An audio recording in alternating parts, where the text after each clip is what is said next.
Welcome to Module 4, Lesson 4. In this lesson, our firm will find interesting information to decide the most suitable strategic alternatives that can be taken into account in order to achieve its mission and aims. In this lesson, we will learn not only about the competitive strategies, but also about the corporate strategies. The competitive strategies are possible action plans that a firm can use to compete better in certain markets and with specific products or services in order to gain an advantageous position over its competitors. We can identify three generic competitive strategies: cost, leadership, product differentiation, and market sector. A firm has cost leadership when it has lower costs than its competitors for a similar or comparable in quality product or service. This advantage will position the firm over its competitors, suppliers, and customers. A firm has leadership through product differentiation when it offers a product or a service that, being comparable with the one of another firm, it is perceived as unique by its customers. Therefore, customers are willing to pay more for a product or service from a firm than another. The market segmentation allows the firm to select a group of buyers, a type of product or a geographic market, and excludes the others.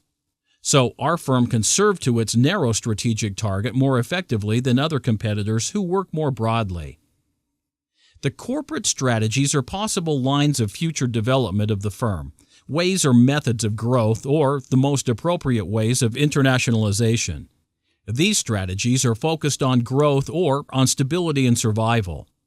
We can identify the following strategies or development directions: the expansion strategy, the diversification strategy, the strategy of vertical integration, and the restructuring strategy. The expansion strategy is the one addressed towards the development of the products and traditional markets of the firm.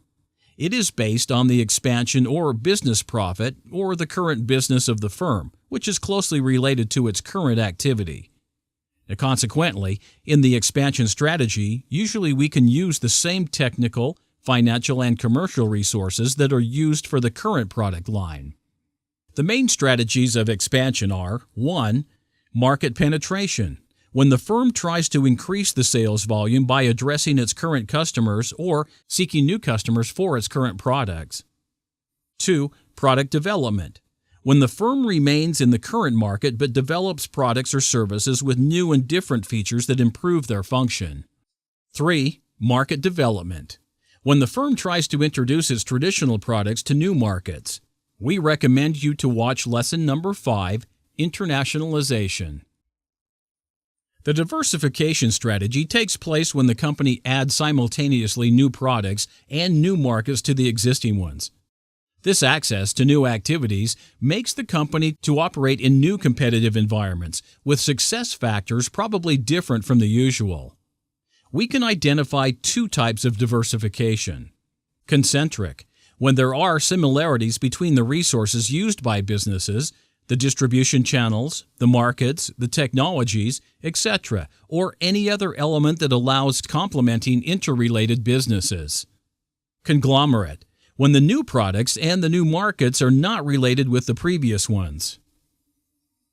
The vertical integration strategy is the entry of a firm in activities related to the complete cycle of production of a product or a service in order to turn the company into its own supplier or customer.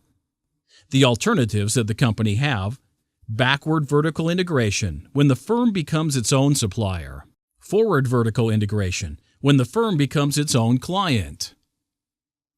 A company follows a restructuring strategy when modifies the set of businesses that it is engaged, either changing the way to compete in any of them or leaving at least one. The most obvious reason for a restructuration is the continuing persistence of unsatisfactory results.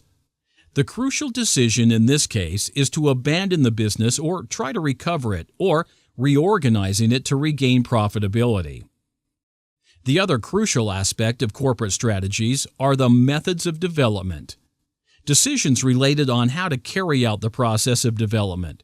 These can be through internal development, through investments in the owned firm in order to reach a larger size; external growth, by buying and or merging a firm already established in the market; cooperation or alliances, when some firms establish certain links with each other to promote their growth. Conclusion: evaluate the strategic alternatives presented and determine which ones can help you achieve the mission and the aims of your firm.